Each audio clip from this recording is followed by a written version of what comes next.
Hello, everyone, and welcome to The Road to Broadway. My name is Ariel Reid, and I will be guiding you on this journey through the roots of American musical theater.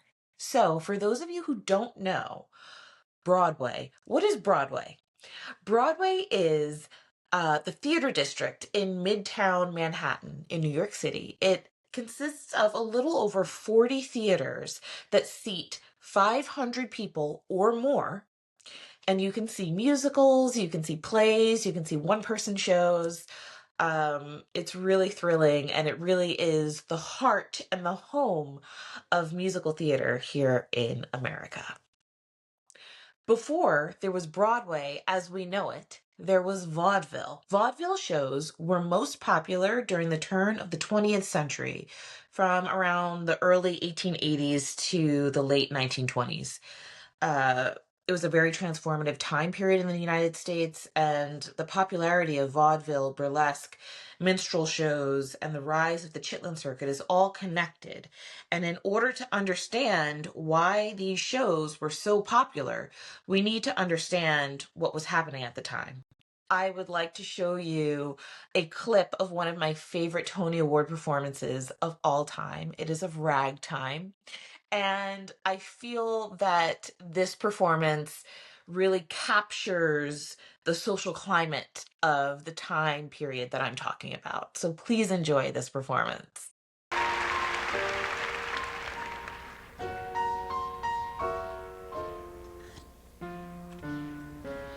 In 1902, Father built a house at the crest of the Broadview Avenue Hill in New Rochelle, New York. And it seemed for some years thereafter that all the family's days would be warm and fair. The skies were blue and hazy, rarely a storm, barely a chill. Na, na, na, na, na. The afternoons were lazy, everyone warm, everything still. La, la, la, la, la. And there was distant music, simple and somehow sublime, giving the nation a new syncopation. The people call it ragtime. The days were gently tinted, lavender pink, lemon and lime. Ladies with parasols, Fellows with tennis balls. There were gazebos and there were no Negroes. And everything was ragtime. Up in Harlem, people danced to a music that was theirs and no one else's. The sound of changing times, the music of a better day. Listen to that ragtime. Ladies with parasols, fellows with tennis balls. There were no Negroes and there were no immigrants. Gentle is America. They came from Western and Eastern Europe by the thousands. No dream was too big. They would be the next J.P. Morgan, Evelyn Nesbit, or Henry Ford. It would be their century too. It was only 1906. And there were 94 years to go. And there was music playing, catching the nation in its prime. Beggar and millionaire, everyone everywhere, moving to the ragtime.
So there are a lot of things at play during this time. One of them is urbanization. So the rapid industrialization of the US at that time meant that millions of people were flocking to the cities to work in factories.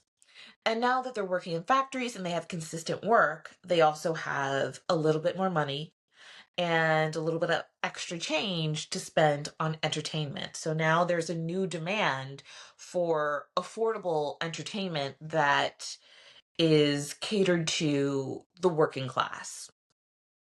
And so that's where the variety show aspect of vaudeville comes in. There's a little something for everyone. There are also things like electric lighting now, which enhances the live performance experience. So it really is a big deal. Another thing that is at play is immigration.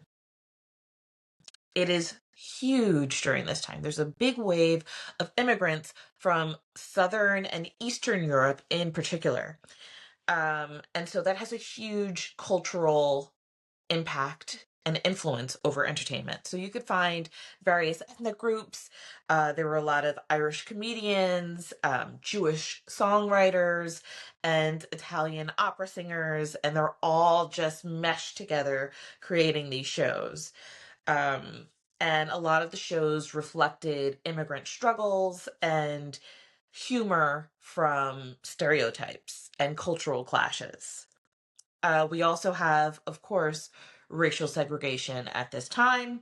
So Jim Crow laws went into effect, which established segregation and excluded African Americans from mainstream venues and opportunities, which prompted the Black performers to create their own spaces for artistic expression, right? So now around this time we also have the birth of the Chitlin circuit. And the Chitlin circuit was a grouping of theaters across the nation, really, but started in the South, that were Black owned. Some were Black owned, most were white owned, but they provided safe spaces for Black audiences and Black performers to come together and do their own shows and have their own entertainment venues.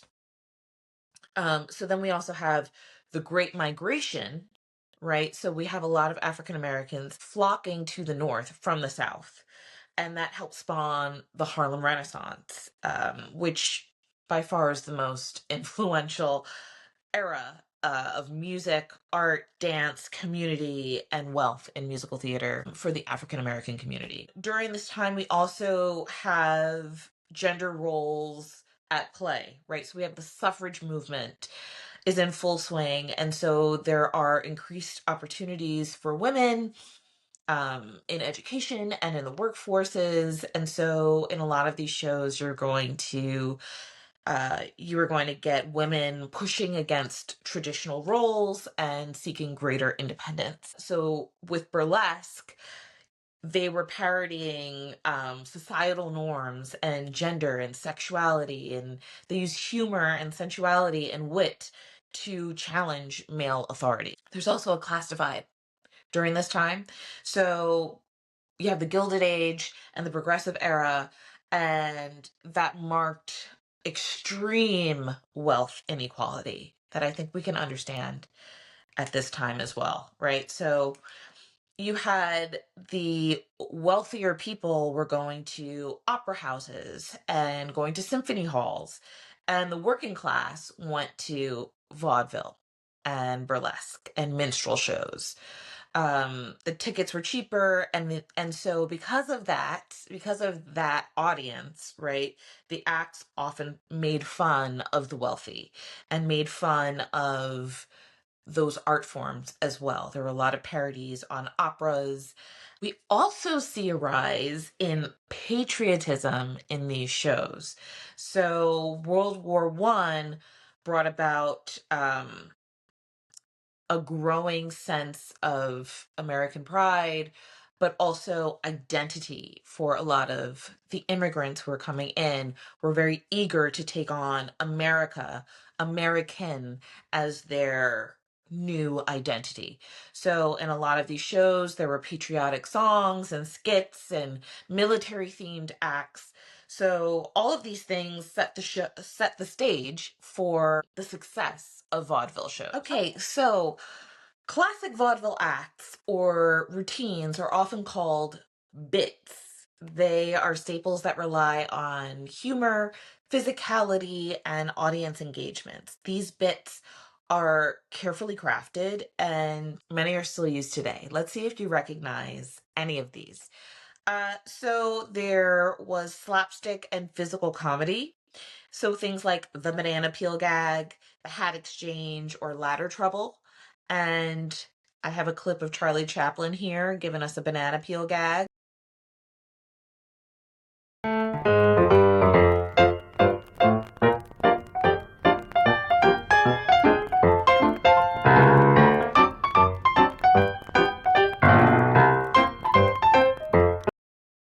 There was also wordplay and argument routines. So basically, you would have a straight man and a comic duo, and they would argue over something trivial with increasingly ridiculous comebacks until the situation spirals out of control. Have musical gags and sight gags, like the broken instrument routine, a pie in the face, things like magic, the heckler bit, the drunk routine, double act dancing, and you'll see an example of the double act dancing right now. Come here. You know, I certainly enjoyed that day. I was wondering that if I retire, what you would do for the finish of your act. Oh, as if you didn't know.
Now, a lot of this takes technical execution. So there are a couple of things. There's the rule of threes. It's a structure to the scene. So you have the setup and the punchline. You establish the pattern, you reinforce the pattern, and then bam, you have the punchline. So certain scenes are set up with that rule of three: 1, 2, punchline. 1, 2, punchline, in terms of the setup of the scene. There's also dialogue pacing. This is quick-witted, back and forth quips all the time. It is not slow paced at all. This is quick, fast pacing with the scene work. There are also things with blocking and the timing of entrances and exits to establish, someone walking in and hearing a little bit of information that then adds to the punchline. These things were all structured and intentional in order to create comedic effect. So by layering all of those things, you get the vaudeville style. And so I'm going to show you an example of how this all fits in. Abbott and Costello's Who's on First is comedy gold and is a classic example of a vaudeville sketch. And it has been used, this style and this theme has been used over and over again. So when you watch it, enjoy it, but also I want you to be thinking about, where have I seen something similar to this or heard something similar to this? Here we go. Abbott and Costello's Who's on First? Out to the ball game, take me out with the crowds. My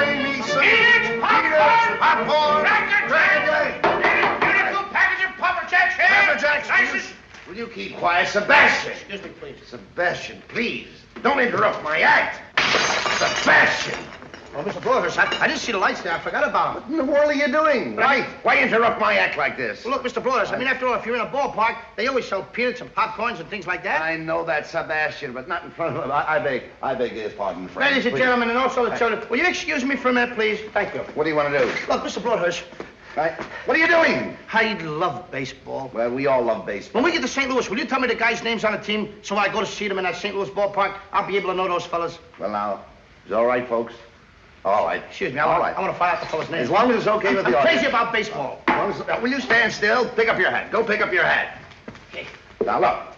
Then you'll go and peddle your popcorn and don't interrupt the act anymore? Yes, sir. All right. But you know, strange it may seem, they give ball players nowadays very peculiar names. Funny names? Nicknames, pet names. Not as funny as my name, Sebastian Dinwiddie. Oh, yes. Funnier than that? Oh, absolutely. Yes. Now, on the St. Louis team, we have who's on first, what's on second, I don't know's on third. That's what I want to find out. I want you to tell me the names of the fellas on the St. Louis team. I'm telling you, who's on first, what's on second, I don't know's on third. Do you know the fellas' names? Yes. Well, then who's playing first? Yes. I mean the fellow's name on first base. Who? The fellow playing first base for St. Louis. Who? The guy on first base. Who is on first? Well, what are you asking me for? I'm not asking you, I'm telling you, who is on first? I'm asking you who's on first. That's the man's name. That's whose name? Yes. Well, go ahead and tell me. Who? The guy on first. Who? The first base. Who is on first? Have you got a first baseman on first? Certainly. Then who's playing first? Absolutely. When you pay off the first baseman every month, who gets the money? Every dollar of it. And why not? The man's entitled to it. Who is? Yes. So who gets it? Why shouldn't he? Sometimes his wife comes down and collects it. Whose wife? Yes. After all, the man earns it. Who does? Absolutely. Well, all I'm trying to find out is what's the guy's name on first base? Oh, no. What is on second base? I'm not asking you who's on second. Who's on first? That's what I'm trying to find out. Well, don't change the players. I'm not changing nobody. Take it easy. What's the guy's name on first base? What's the guy's name on second base? I'm not asking you who's on second. Who's on first? I don't know. He's on third. We're not talking about him. How did I get on third base? You mentioned his name.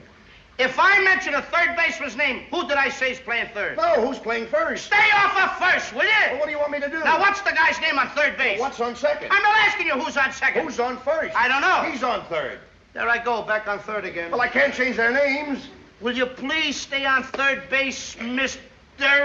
Broadhurst? Please, now, what is it you want to know?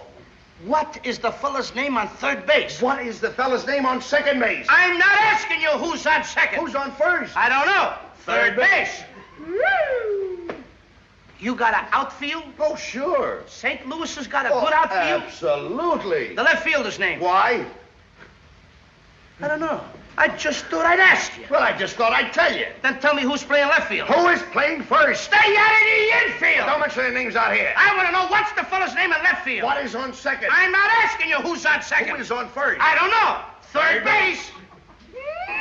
Oh, take it easy. Take it easy, man. And the left fielder's name? Why? Because. Oh, he's center field. He's center. Will you pick up your hat, please? Pick up your hat and stop this. Oh, look, Mr. please. Broadhurst. Yes. Wait a minute. You got a pitcher on the team? Wouldn't this be a fine team without a pitcher? I don't know. Tell me the pitcher's name. Tomorrow. You don't want to tell me the date? I'm telling you, man. Then go ahead. Tomorrow. What time? What time what? What time tomorrow you're going to tell me who's pitching? Now listen. Who is not pitching? Who is on? I'll break your arm. You say who's on first? Why come up here and ask? I want to know what's the pitcher's name. What's on second? I don't know. Third base. You got a catcher? Yes. The catcher's name? Today. Today. And tomorrow's pitching. Now you've got it. That's all. St. Louis has got a couple of days on the team. Well, I can't help that. All right. What do you want me to do? Got a catcher? Yes. I'm a good catcher, too, you know. I know that. I would like to play for the St. Louis team. Well, I might arrange that. I would like to catch. Now, I'm being a good catcher. Tomorrow's pitching on the team, and I'm catching. Yes. Tomorrow throws the ball, and the guy up bunts the ball. Yes. Now, when he bunts the ball, me being a good catcher, I want to throw the guy out at first base, so I pick up the ball and throw it to who? Now, that's the first thing you've said right. I don't even know what I'm talking about. Well, that's all you have to do. Is to throw it to first base. Yeah. Now, who's got it? Naturally. Who has it? Naturally. Naturally. Naturally. Okay. Now, you've got it. I pick up the ball and I throw it to naturally. I know you don't. You throw the ball to first base. Then who gets it? Naturally. Okay. All right. I throw the ball to naturally. You don't. You throw it to who? Naturally. Well, that's it. Say it that way. That's what I said. You did not. I said I throw the ball to naturally. You don't. You throw it to who? Naturally. Yes. So I throw the ball to first base and naturally gets it. No, you throw the ball to first base. Then who gets it? Naturally. That's what I'm saying. You're not saying that. Excuse me, folks. All right, I'm sorry, friend. I throw the ball to naturally. You throw it to who? Naturally. That's it. Well, say it that way. That's what I'm Don't saying. get excited. Now, don't get I excited. throw the ball to first base. Then who gets it? He better get That's it. it. All right, now don't get excited. Take it easy. Now I throw the ball to first base. Whoever it is drops the ball, so the guy runs to second. Who picks up the ball and throws it to what? What throws it to I don't know. I don't know. Throws it back to tomorrow. A triple play. Yeah, it could be. Another guy gets up and it's a long fly ball to because. Why? I don't know. He's on third, and I don't care. What was that? I said, I don't care. Oh, that's a shortstop.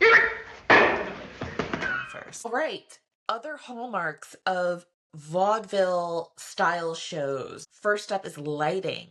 So spotlights were huge during this time. Uplighting from lights from the edge or the front of the stage that create shadows was also huge at the time. Shadow work, big on shadow work during vaudeville. Music had catchy melodies and sound effects and underscoring to enhance jokes. And the songs were often comedic and a little bit raunchy. Like this one here by Eddie Cantor. I'm full of knowledge.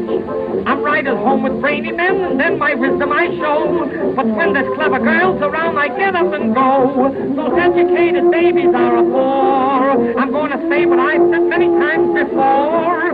Oh, the dumber they come, the better I like them, 'cause the dumb ones know how to make love. Oh, Weisenheimer has you meet her folks when you call. The brainless baby always keeps you down in the hall. Oh, the dumbbells I've met have won beauty prizes. They look like angels sent from above. A clever girl will want to know if you mean to wed. The dumb ones never think of looking that far ahead. That's why the dumber they come, the better I like them, 'cause the dumb ones know how to make love. Oh, the dumber they come, the better I like them, 'cause the dumb ones know how to make love. The smart girls speak Greek and other languages too, but the dumb girls only languages whose putchy as you. All the sets that I've met have won beauty prizes. They look like angels sent from above. You start on squeezing clever girls, you're soon on the shelf. But when you're with dumb doors, you can just be yourself. All the dumber they come, the better I like them. 'Cause the dumb ones know how to make love.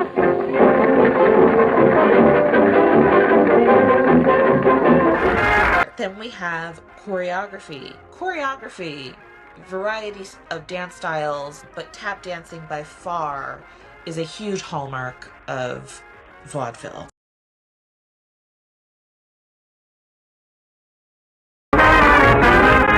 I'm going, a boogly boogly boogly, I'm going, a piggly piggly, I'm going, a boogly boogly boogly boogly, I'm going.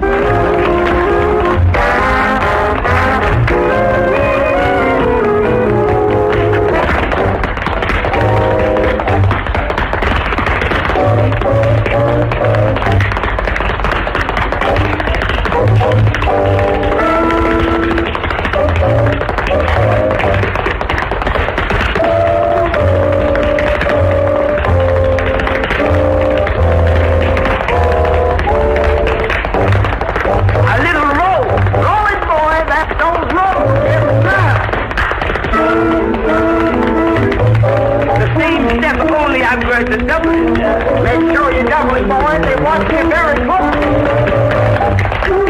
Rolling,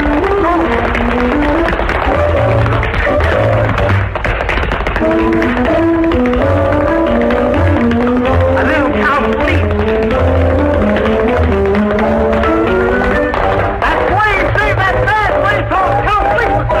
Coming down the home stretch, yeah.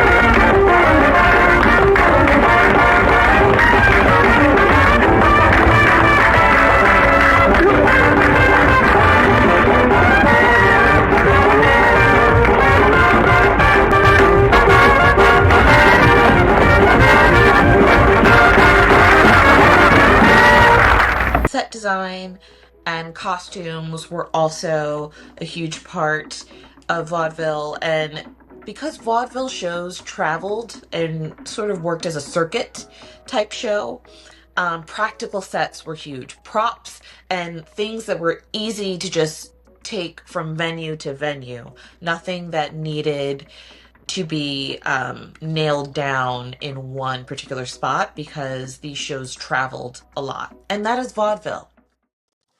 So, what I would like you to do for Friday's discussion, we are going to be talking about vaudeville, any questions that you have about it, but also where have you seen these influences in Broadway shows, in movie musicals, or in any other movie that you've seen if you've never seen a Broadway show before.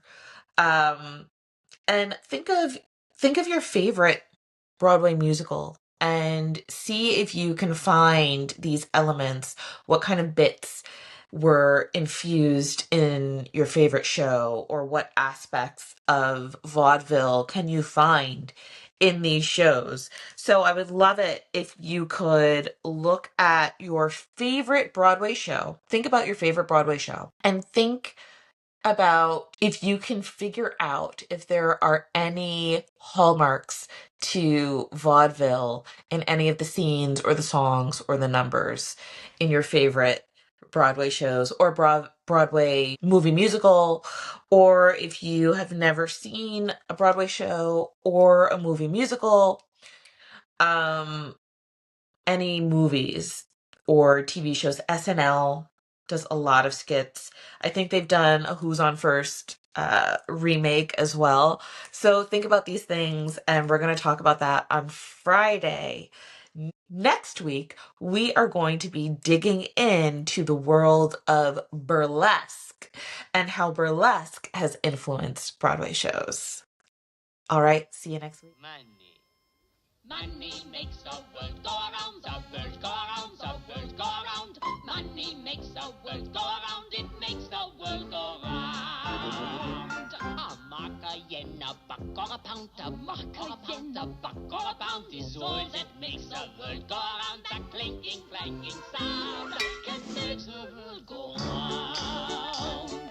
Money, money, money, money, money, money, money, money, money, money, money, money, money. If you happen to be rich and you feel like a nice entertainment, you can pay for a gay escapade. If you happen to be rich and alone and you need a companion, you can ring ting-a-ling for some mate. If you happen to be rich and you find you are left by your lover and you moan and you go and fight a lot, you can take it on the chin, call a cab and begin to recover on your 14-carat yacht. What? Money makes the world go round, the world go round, the world go round. Money makes us go round, that's that we both are sure on being poor. Money, money, money, money, money, money, money, money, money, money, money, money.